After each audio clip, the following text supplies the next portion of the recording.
नमस्कार मित्रांनो, स्वागत आहे तुमचं आताच्या ब्रेकिंग न्यूजमध्ये.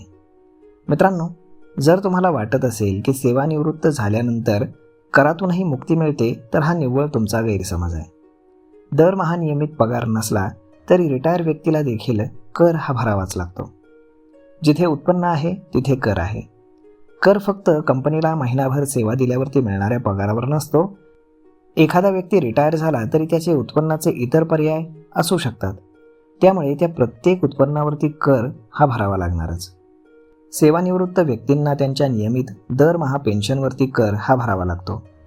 ही पेन्शन टॅक्सेबल असते. या पेन्शनची मोजणी प्रत्येक महिन्यात मिळणारं वेतन म्हणूनच केली जाते. अनेकदा काही नियमांनुसार सेवानिवृत्त व्यक्तींना टॅक्समध्ये सूट मिळू शकते. सेवानिवृत्त व्यक्तीला मिळणारं व्याज देखील कराला पात्र असतं.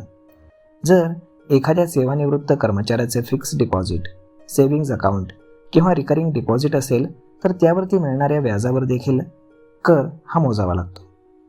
जर एखादा सेवानिवृत्त कर्मचारी सिनियर सिटीझन सेव्हिंग स्कीमचा लाभ घेत असेल तर त्या माध्यमातून मिळणाऱ्या व्याजावर देखील कर हा मोजावा लागतो. ओल्ड टॅक्स रिजिममधून निवडलेल्या सेवानिवृत्त कर्मचाऱ्यांना 50,000 रुपयांपर्यंतची सूट ही मिळू शकते. अगदी तुम्ही नवीन प्रॉपर्टी खरेदी केलीत, खरेदी करत असताना विविध कर भरले तरी पुढे आणखीन कर हे भरावे लागतातच.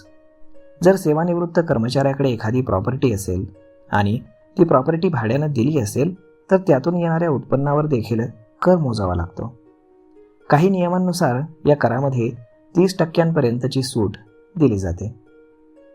शेअर बाजारामध्ये ट्रेड करणाऱ्या सेवानिवृत्त कर्मचाऱ्याला करापासून मुक्ती मिळत नाही. जर एखादा शेअर विकला आणि त्यावरती नफा झाला तर नफ्यातूनही कर हा वसूल केला जातो. उदाहरणार्थ, तुमच्याकडे 7 लाखांचे शेअर्स आहेत, त्यावर 2 लाखांचा नफा झाला तर त्या 2 लाखाच्या नफ्यावरती देखील कर हा लागू होतो. इतर इक्विटी शेअर्स नव्हे तर म्युच्युअल फंडावरील नफ्यावर देखील कर आकारला जातो. याला कॅपिटल गेन्स टॅक्स म्हणतात. विकली गेलेली मालमत्ता आणि त्यातून कमावलेला नफा किंवा काळ या सगळ्या गोष्टींचा विचार करून कर वसूल करण्यात येतो. अगदी एखादी प्रॉपर्टी विकली तर त्यातील नफ्यावर देखील कॅपिटल गेन्स टॅक्स हा लागू असतो. जर एखाद्या सेवानिवृत्त व्यक्तीला एखाद्या इन्शुरन्स कंपनीकडनं दर महिन्याला ॲन्युटी मिळत असेल तर त्यातून कर आकारण्यात येतो. शेअर बाजारातील शेअर्सवरती कंपनीने जारी केलेले डिव्हिडंड्स तसेच म्युच्युअल फंडावरती मिळणारे डिव्हिडंड्स या सगळ्या गोष्टींवरती देखील टॅक्स हा लागू होतो. त्यामुळे सेवानिवृत्त झालो, आता दरमहा येणारं वेतन थांबलं असा विचार करून टॅक्सपासून मुक्तीचं स्वप्न जर तुम्ही आखत असाल तर तसं काही नाही. अगदी आयकर विभागाकडनं आलेल्या रिटर्न्सवरही कर आकारला जातो. काही पात्र सेवानिवृत्त ज्येष्ठ नागरिकांना TDS कापला जाऊ नये म्हणून फॉर्म 15H देखील भरता येतो. तर मग मित्रांनो, अशा पद्धतीनं जर तुम्ही आता सेवानिवृत्त झाला असाल तरीसुद्धा टॅक्सपासून तुम्हाला मुक्ती मिळत नाही हे लक्षात ठेवा.